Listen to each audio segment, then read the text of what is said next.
We've done all of this while lowering the federal deficit in the 2 years we've been in office, $1.7 trillion. Let me say that again. $1.7 trillion. We've lowered the federal debt. Wages have gone up more than prices have gone up.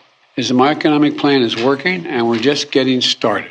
Take a look, you guys. Coming out today, Biden falsely says that he cut the national debt by $1.7 trillion. Now, let me know your thoughts in the comments down below. Obviously, that is false. The debt did not come down by $1.7 trillion. Was he confused in his statement? Is he confused about it? Or is he outright lying, hoping that people won't realize the statement, get that confused, and think, wow, he's doing a good job. He's cutting that debt. Let me know your thoughts, you guys.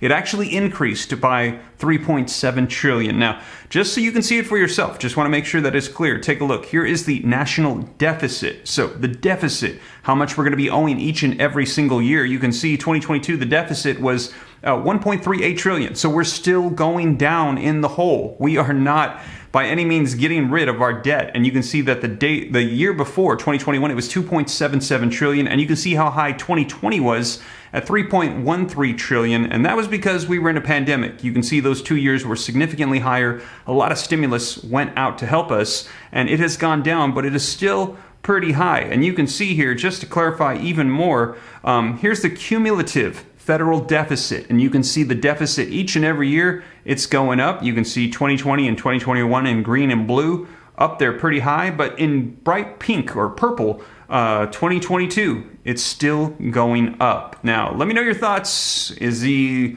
giving misinformation, or is he simply confused? Let me know your thoughts. This is your stimulus update. This just came out today as he made this speech. And a little bit of good news. He said the inflation has cooled a little bit. It's getting closer to 7%, but things are still not looking good for our economy. Now, let's go ahead and take a look at this, and I'm going to share with you the video footage so you can see it for yourself. Smash the like button, subscribe.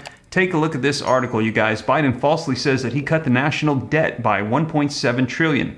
President Biden wrongly claimed Tuesday that he's lowering the national debt by $1.7 trillion when in fact the debt grew by nearly $3.7 trillion during his first 23 months in office. Biden made the error while using the terms deficit and debt interchangeably during remarks touting a slight decline in the national inflation rate to 7.1% in November. We've done all of this while lowering the federal deficit in 2 years we've been in office by $1.7 trillion. Then, before incorrectly adding, let me say that again, $1.7 trillion, we've lowered the federal debt. The national debt was roughly $27.75 trillion when Biden took office. According to Congressional Research Services, it is now $31.43 trillion today. Biden regularly touted the fact that the national deficit is declining, though fact checkers note that much of the reduction is actually due to the expiration of bipartisan pandemic relief programs, aka stimulus programs that were approved in 2020 rather than Biden's own actions. So they're saying it's only coming down because they're not sending out money to help people anymore. No administration has ever cut the deficit that much, Biden said today, Tuesday. The federal deficit in fiscal year 2022, which ended September 30th, was the fourth highest on record, according to the Treasury Department, with a $1.38 trillion in federal spending beyond what authorities collected in revenue. So let me know your thoughts, you guys, but let's go ahead and take a look at President Joe Biden's speech today, and he says that the promises that they've made, they're going to be on the way. He says that they're cutting down the debt. I think he meant the deficit, and also that inflation is coming down, so it's going down from around 8%. It's now at 7%. So brace yourselves, you guys. Let's take a look at it so you can see it for yourself. Oh, and also, my daughter released a new video yesterday. Check it out on the Liam and Nye channel. Very proud of her. It's pretty funny. It's hilarious. Her and her dolls. So if you're interested, I'll pin that down below and also put it in the description for you. But take a look at President Joe Biden's speech. Let me know your thoughts in the comments down below. News that provides a reason for some optimism for the holiday season, and I would argue for the year ahead. We learned last month's inflation rate came down more than experts expected. In a world where inflation is rising at double digits in many major economies around the world, inflation is coming down in America. In fact, this new report is the fifth month in a row where annual inflation has fallen in the United States. Inflation outside from food and energy, a key measure that economists use, also fell. Make no mistake, prices are still too high. We have a lot more work to do, but things are getting better, headed in the right direction. Most Americans can see the progress driving down the street, finding relief at the pump as gas prices fall. Gas prices are now lower than they were a year ago, and half the gas stations selling gas at $3.09 or less. The most common price for gas stations across the country is $2.99. The decline in gas prices is giving consumers a break. They need helping them keep our economy going. When a two-car family, they're saving hundreds of dollars a month. It's a big deal. Today's report contains another piece of good news. Food inflation has slowed last month, providing much-needed relief for millions of families at the grocery store. This is welcome news for families across the country as they get ready for the holiday celebrations and for family dinners. It's also important that we put today's news in a broader context. When I took office, we inherited a nation with a pandemic raging and an economy that was reeling. We acted quickly and boldly to vaccinate the country and to put in place a new economic strategy. A strategy built on an economy that was based on from the bottom up and the middle out. Now, 21 months later, we can see how our economic plan is working. We've added every single month of my presidency, we've added jobs. Total of 10,500,000 new jobs. 750,000 of them are manufacturing jobs. Where is it written, as I've heard me say it before, and I apologize for repeating it, where is it written that America can't lead the world once again in manufacturing? And by the way, remember I talked at length about the need to continue to invest in research and development. Look what's going on from the Department of Energy in the nuclear front. There's a lot of good news on the horizon. The unemployment rate is down to 6.4% when I was sworn in, down from 6.4% when I was sworn in. It's now 3.7%, near a 50-year low. We've done all of this while lowering the federal deficit in the 2 years we've been in office, $1.7 trillion. Let me say that again, $1.7 trillion we've lowered the federal debt. No administration has ever cut the deficit that much. Now inflation is coming down as well. Prices of things like televisions and toys are going down. It's good news for the holiday season. Used car prices fell for the 5th month in a row. New car prices didn't go up this month. That savings is critical to so many families. It gives them just a little bit of breathing room for the holiday season. And all of this means that for the last several months, wages have gone up more than prices have gone up. Wages have gone up more than prices have gone up. I want to be clear.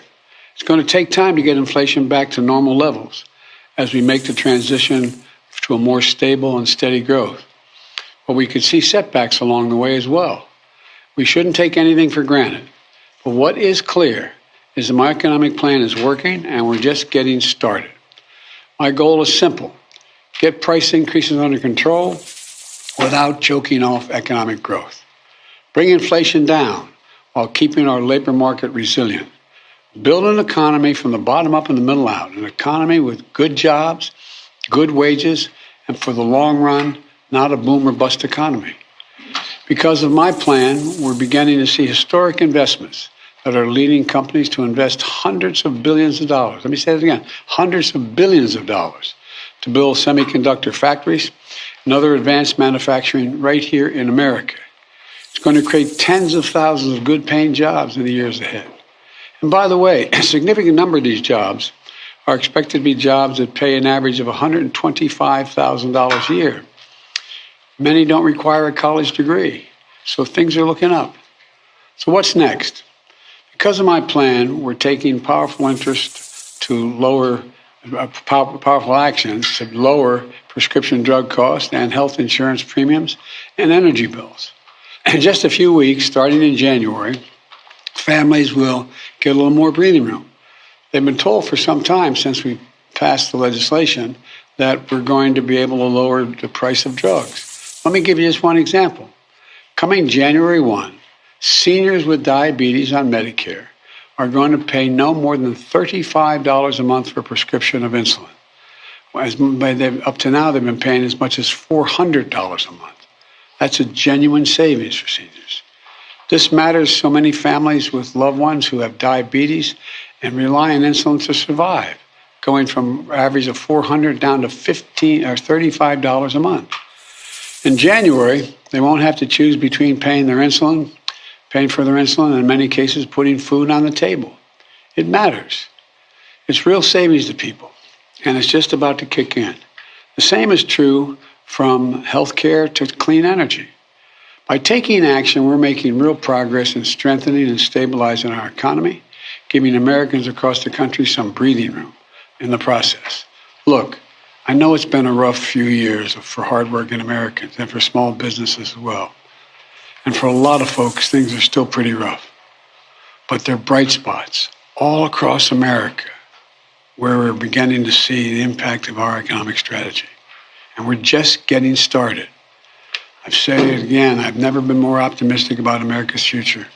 And today's news gives me another reason to be optimistic about that future. We're building a better America, an economy from the bottom up and the middle out, not the top down. When the poor have a shot, the middle class do well, the wealthy always do very well. We just have to keep going. I know we can get this done. Now, I've actually heard this in his speeches several times before and thought the exact same thing. The national debt is by no means going down. Maybe they reduced the deficit, but we are still getting debt every single year. So I've actually heard people get that confused and say Joe Biden is lowering the national debt. No, he's not. So let me know your thoughts. Is this intentional, that these words are being interchanged to confuse people, or is he confused? Let me know your thoughts. Now, whatever the case, we will see. This just came out today, and also we're going to be seeing, because even though things are slightly improving, our economy, it's still getting bad. And brace yourselves. Looks like a recession in 2023 is going to be on the way, and people are going to be hurting. Now, whatever unfolds, though, however Congress responds, I'm going to be sure to keep you guys up to date here on the channel. But that is the latest just coming out today. And as I mentioned, if you missed my video from earlier, check it out right here as I give you an update as Congress is pushing to get done before the end of the year an omnibus government spending bill, and they want to include in it child tax credit payments to go out to parents, and they're trying to modify that provision to get it out, to get some sort of an agreement. Now, I'll keep you up to date, but you guys check that out if you're interested, and don't forget, if you made it this far, haven't already, smash the like button, subscribe, check out my daughter's video, and with that being said, I'll catch you in the next one. Take care, God bless. This is Steve.